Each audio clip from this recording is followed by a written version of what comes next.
Panorama group, जो सोचता है वो करता है।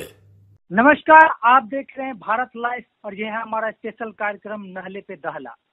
हमारे साथ अभी फोन लाइन पे जुड़े हुए बाबा। तो बाबा, एक प्रश्न है, क्या अमित शाह के ऑपरेशन तोड़फोड़ से खतरे में मोदी पीएम का कुर्सी पर जाएगा और चिराग नीतीश शुरू किया कदम ताल एक साथ हो जाएंगे क्या? चिराग नीतीश का एक कदम। देखिए, जो बातें आप कह रहे हैं उन बातों को कहने से पहले स्थितियों को समझना बहुत जरूरी है। और जब स्थिति को समझने के लिए आप आगे बढ़ते हैं तो आपको बहुत सारी चीजों पर ध्यान देना होता है। हम लगातार कई दिनों से ये बात कर रहे हैं कि आखिर हो क्या रहा है और किस तरह की बातें बिहार में चल रही हैं। लोक जनशक्ति पार्टी की बात आपने की, क्या होने वाला है, आपने कहा कि क्या होने वाला है ऑपरेशन तोड़फोड़ में, क्या ऑपरेशन तोड़फोड़ शुरू हो चुका है। तो ये बात तो स्पष्ट है कि भारतीय जनता पार्टी जितनी सीटें उसके पास कम है उन सीटों के जुगाड़ में लगी हुई है, ये साफ साफ दिख रहा है। चाहे वो राज्यसभा की बात कर लीजिए या फिर लोकसभा की बात कर लीजिए, दोनों ही सदन में भारतीय जनता पार्टी अपने जो बाकी 32 सांसद हैं उसके जुगाड़ में लग गई है, जिसकी खबरें हम लगातार कर रहे हैं। और ये 4 जून को जब रिजल्ट निकला तब से हम लगातार कह रहे हैं कि भारतीय जनता पार्टी के लिए सबसे पहला काम होगा अपनी कुर्सी को सुरक्षित रखना, अपनी सरकार को सुरक्षित रखना, और उसके लिए जो करना पड़ेगा वो करेगी। वर्तमान परिस्थिति में आपको जैसा कि जानकारी मिला भी होगा कि अमित शाह हाशिए पर थे, अमित शाह फ्रंट थे, लेकिन बिना अमित शाह के भारतीय जनता पार्टी का कोई भी ऑपरेशन सफल नहीं होता है। एक बार फिर से अमित शाह 60 दिनों का जो आरएसएस का एजेंडा है, 60 दिनों का इनको समय जो मिला है, उस समय में ये सब कुछ वो कर दिखाना चाहते हैं जिससे कि भारतीय जनता पार्टी सत्ता में बनी रहे और आरएसएस को भी गुड फेथ में लिया जा सके। अब ऐसी स्थिति में एक बार फिर से अमित शाह ने अपने हाथ में कमान थाम लिया है और नरेंद्र मोदी को प्रधानमंत्री बनाए रखने की अमित शाह की मजबूरी भी है, क्योंकि अगर अमित शाह प्रधानमंत्री के रूप में नरेंद्र मोदी को नहीं रखते हैं, अगर किसी दूसरे का नाम आगे आ जाता है तो ऐसी स्थिति में अमित शाह का पूरा एम्पायर जो है, पूरा उनका चाणक्य नीति सब ध्वस्त हो जाएगा, क्योंकि तब अमित शाह उस जगह पे नहीं होंगे। अभी जो वर्तमान परिस्थिति है उसमें लोक जनशक्ति पार्टी को लेकर के उनके 3 सांसदों को तोड़ने की बात कही जा रही थी, जबकि इन बातों पर पूरी तरह से विराम लगाते हुए चिराग पासवान ने कहा है कि ऐसा कुछ भी नहीं है। लेकिन क्या ऐसी बातें हैं? हम इस बात को लेकर के इसलिए ये सब कुछ कह रहे हैं कि लोक जनशक्ति पार्टी के प्रमुख और केंद्रीय मंत्री चिराग पासवान ने पत्रकारों से बातचीत के दौरान राजनीतिक रणनीतिकार प्रशांत किशोर को लेकर के भी कई बातें कही, उनके दावे को खारिज किया। एक तरफ वो कहते हैं कि एनडीए में सब कुछ ठीक ठाक है, इधर दूसरी तरफ नीतीश कुमार और चिराग पासवान में लगातार मुलाकात होती है। आखिर इसके क्या मायने हैं? हम ये मानते हैं कि चलिए एक ही गठबंधन में है, दोनों से मुलाकात होती है, लेकिन इससे पहले 2019 से 2020 तक क्यों नहीं मुलाकात हुई थी? 2019 से लेकर के 2024 तक क्यों नहीं मुलाकात हुई थी? क्योंकि तब चिराग पासवान और नीतीश कुमार में डिफरेंसेस था। नीतीश कुमार ने चिराग पासवान को एनडीए से बाहर का रास्ता दिखा दिया था और तब यह भी नहीं था कि भारतीय जनता पार्टी 272 के आंकड़े से कम थी। इन सारी परिस्थितियों को आप ध्यान से अगर देखिएगा तो चिराग पासवान ने 4 साल तक सरवाइव किया है इस एनडीए में बने रहने के लिए। अब चिराग पासवान के पास सांसद हैं 5। इन 5 सांसदों में 3 सांसदों के टूटने की बात चल रही थी, तो वहीं आपको यह भी मालूम होगा कि जनता दल यूनाइटेड के भी 12 सांसदों में से अधिकांश के टूटने की खबरें आ रही थी। इस बीच में और कई बातें आपके सामने नजर आई होंगी, जिसको लेकर के हम एक विस्तृत खबर करेंगे, जिसमें हमारे पास कुछ आंकड़े भी हैं और देश भर में किस तरह से जाल फेंका गया है अमित शाह के द्वारा, जिसमें बिहार भी वंचित नहीं है। इस बात की हम एक बड़े पैमाने पर खुलासा करेंगे, भीतर की बात में आज लेकर के आएंगे। लेकिन आपको बता दें कि चिराग पासवान का अचानक से दिल्ली से पटना आना और प्रेस को संबोधित करना, प्रेस से बात करना, कई मुद्दों पर अपनी बात रखना और उनकी पार्टी के प्रवक्ताओं द्वारा विभिन्न मीडिया चैनलों पर जाकर के ये एहसास दिलाना कि सब कुछ ठीक ठाक है।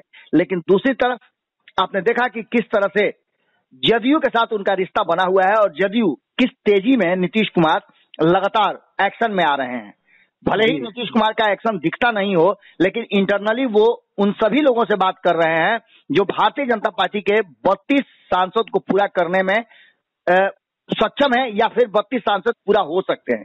इन सभी परिस्थितियों को अगर बहुत गंभीरता से देखें तो राजनीतिक में दावे होते हैं। चिराग पासवान ने ये कहा है, आखिर दावे हैं क्या? उन्होंने कहा कि आपको बता दूं कि इस बार जनता ने तय कर लिया है कि डबल इंजन की सरकार से ही बिहार में विकास होगा। ये उनका वो बयान है जो पब्लिक डोमेन में है, लेकिन भीतर की बात अगर करें तो अंदर ही अंदर कहीं ना कहीं इस बात का संशय निश्चित रूप से है, क्योंकि चाचा एक बार फिर से एक्शन में आ गए हैं। हम ये भी मानते हैं कि हो सकता है कि चाचा को कहीं राज्यपाल वगैरह बनाने के लिए अमित शाह से मुलाकात हुई हो और इन दोनों के बीच का झगड़ा समाप्त परमानेंटली करने की बात चल रही हो। ये भी हम मानते हैं। ये भी हम मानते हैं कि नहीं, किसी भी तरह का कोई समस्या नहीं है। लेकिन चिराग पासवान अगर हनुमान है तो किसके हैं? नरेंद्र मोदी के हैं। तो क्या नरेंद्र मोदी के हनुमान को कोई दूसरा परेशान नहीं कर सकता है? जी। निश्चित रूप से अमित शाह वो आंकड़े जुटाने के लिए अभी अगर जरूरत पड़े और किसी तरह का कोई डिफरेंसेज हो तो अपने 5 सांसदों को लेकर के चिराग पासवान बाहर हो सकते हैं। लेकिन इनके 3 सांसद यदि भारतीय जनता पार्टी ज्वाइन कर ले तो ऐसी स्थिति में उनके भागने और रहने की कोई संभावनाएं दूर दूर तक नहीं है, क्योंकि आपको पता है कि 1/3 सांसद या 1/3 चुने हुए प्रतिनिधि जब अलग होना चाहते हैं तभी ये मान्य होता है, वरना सदस्यता समाप्त हो जाती है। अब ऐसी स्थिति में अगर वो भाजपा ज्वाइन कर लेते हैं तो उनके दूर दूर तक भाजपा छोड़ने की संभावनाएं समाप्त हो जाएंगी और भारतीय जनता पार्टी के पास 40 के जगह पर 43 हो जाएगा। वैसे ही अगर जनता दल यूनाइटेड में ये घटना घटती है तो निश्चित रूप से जनता दल यूनाइटेड में भी वही स्थिति होगी। इनके सांसद अगर उधर चले जाते हैं 1/3 टूट करके तो फिर उनके आने की संभावनाएं दूर दूर तक नहीं रहेगी। यानी मान के चलिए कि 9 सांसद अगर टूट जाते हैं तो आप समझ सकते हैं कि 51 की संख्या हो जाएगी भारतीय जनता पार्टी की, यानी कि अब उनके पास बचते सिर्फ 21 हैं जी। अब ऐसी स्थिति में भारतीय जनता पार्टी उसको पूरा करने के लिए बहुत कुछ करेगी। इधर बीच में आपने देखा होगा कि चिराग पासवान नीतीश कुमार की खूब तारीफ कर रहे हैं। पहले वो प्रधानमंत्री नरेंद्र मोदी की तारीफ किया करते थे, लेकिन अब वो लगातार नीतीश कुमार की तारीफ करते हैं और नीतीश कुमार के तारीफों के पुल बांधते हैं। नीतीश कुमार और आपने देखा होगा कि चिराग पासवान जो नरेंद्र मोदी या फिर मोदी सरकार की, केंद्रीय सरकार की रणनीतियां हैं, योजनाएं हैं, उसका विरोध भी करते हैं, उसके लिए विपक्ष के साथ भी चले जाते हैं। ये सारी बातें क्या इशारा करती हैं? इधर आपने देखा होगा कि विशेष राज्य का दर्जा मांगे जाने पर नीतीश कुमार के साथ खड़े हो गए हैं चिराग पासवान। चिराग पासवान से सवाल पूछा गया कि क्या वो दबाव की राजनीति कर रहे हैं। इस पर उन्होंने कहा कि नहीं, बिल्कुल नहीं, वो दबाव की राजनीति नहीं कर रहे हैं, बल्कि उस मुद्दे पर केंद्र सरकार के समक्ष उठाने का प्रयास कर रहे हैं जिसमें बिहार की जनता का हित समाहित है। यह मांग तो हम लोग हमेशा से करते आ रहे हैं। बिहार से जुड़ा हर दल जब केंद्र सरकार का हिस्सा बना तो उसने बिहार को विशेष राज्य का दर्जा दिए जाने की मांग की है और उसकी पैरोकारी की है। आप समझ सकते हैं इस बात को लेकर के उन्होंने कहा है कि मैं इसका पक्षधर हूं। अन्य मुद्दे पर भी उन्होंने कहा है कि जिसमें हमारी पार्टी और आम जनता का हित हो उससे मैं पीछे नहीं हटूंगा, भले ही सामने कोई भी हो या किसी से डिमांड करना हो। उन्होंने कहा कि बिल्कुल ही दबाव की राजनीति नहीं हो रही है, बल्कि हम बिहार की जनता से जुड़े हुए मुद्दे केंद्र सरकार के समक्ष रख रहे हैं, उठा रहे हैं और उसे पूरा करने की मांग कर रहे हैं। उन्होंने कहा कि प्रधानमंत्री से नहीं करेंगे तो किससे करेंगे। हालांकि ये भी उन्होंने कहा है कि ये विषय नीति आयोग के अधीन है, इसलिए इस पर फैसला नीति आयोग को लेना है। अब नीति आयोग के अध्यक्ष कौन है ये भी सब कुछ जानते हैं। ऐसी परिस्थिति में आप एक बात तो सीधी तौर पर समझ सकते हैं कि जो परिस्थितियां बनी है, जो बातें सामने आ रही है, उसमें साफ साफ लग रहा है कि अगर अमित शाह का ऑपरेशन वास्तव में शुरू हो चुका है तो उस ऑपरेशन का डर और उस ऑपरेशन का ही नतीजा है कि दिल्ली में कभी संजय झा तो कभी ललन सिंह जाकर के अमित शाह और प्रधानमंत्री नरेंद्र मोदी से मिलते हैं, तो दूसरी तरफ जाकर के पशुपति कुमार भी मिलते हैं अमित शाह से। इसके मायने क्या निकाले जाए? निश्चित रूप से कहीं ना कहीं कुछ तो बात है जिसकी पर्देदारी है और अगर ऐसा होता है, ऑपरेशन सफल हो जाता है अमित शाह का तो ठीक, नहीं सफल होता है तो ये बात मान के चलिएगा कि नरेंद्र मोदी की कुर्सी खतरे में है। चिराग और नीतीश ने शुरू कर दिया है कदम ताल और ये कदम ताल हो सकता है कि देश के अन्य हिस्सों तक भी चला जाए।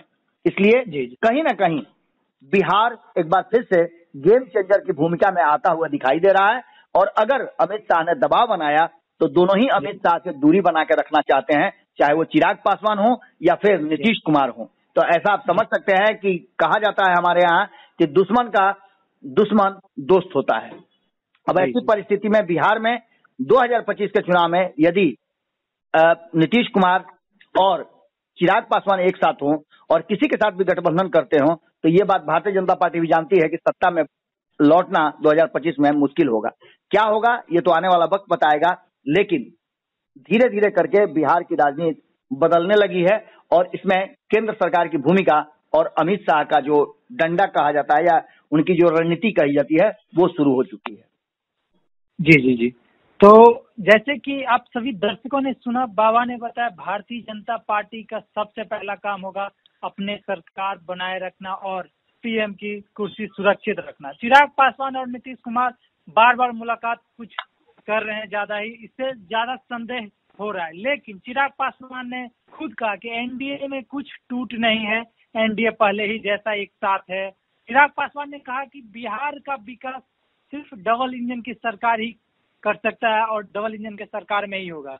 इसी प्रकार का खबर देखने के लिए हमारे साथ बने रहें। तब तक के लिए धन्यवाद। पैनोरमा ग्रुप, जो सोचता है वो करता है। अगर ये वीडियो पसंद आई और वह बिहार के राजनीति और बिहारियत से सरोकार रखेनी तो सब्सक्राइब बटन दबा के चैनल के सब्सक्राइब कर ली। ओजे एगो घंटी बा, ओकरा बटन दबा देला से कुल सटीक और मारक खबर रुआ मुफ्त में मिल जाई। अगर रुआ पत्रकारिता के हमनी के नया प्रयोग में सहयोग कर चाहतानी तो ज्वाइन बटन दबा दी। पेटीएम नंबर नोट कर ली 9386816700। धन्यवाद।